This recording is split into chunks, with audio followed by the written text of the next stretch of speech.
नमस्कार. लाडकी बहीण योजनेतील महिलांसाठी मोठी आनंदाची बातमी. आपण प्रत्येक व्हिडिओमध्ये सरकारला विनंती करत होतो की ई-केवायसी पोर्टल सुरू करा. तर आपल्या हाती सुवर्ण संधी आली आहे.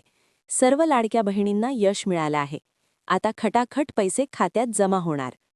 महाराष्ट्र सरकारने मुख्यमंत्री माझी लाडकी बहीण योजनेतील ई-केवायसीमध्ये चुकी झालेल्या महिला लाभार्थींना शेवटची संधी दिली आहे. या संधीचा वापर करून तुम्ही तुमची ई-केवायसी आता ऑनलाईन दुरुस्त करू शकता. www.माझीबहीण.maha.in.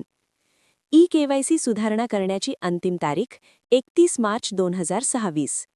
ज्या महिलांनी यामुळे चुकून माहिती चुकीची भरली होती त्यांना आता योग्य माहिती भरून पुनः अर्ज करता येणार आहे आणि योजनेचा फायदा घेता येणार आहे. म्हणजे 1500 रुपये मासिक मदत रक्कम प्राप्त ठेवू शकता. महत्त्वाची सूचना फक्त लाडक्या बहिणींसाठी. तुमचं ई-केवायसी पूर्ण नसेल तर पुढील हप्ता थांबू शकतो. त्यामुळे जितकं शक्य आहे तितकं लवकर सुधारणा करा. शेअर करा आणि सर्व लाडक्या बहिणींना या महत्त्वाच्या माहितीसाठी जागरूक करा. धन्यवाद.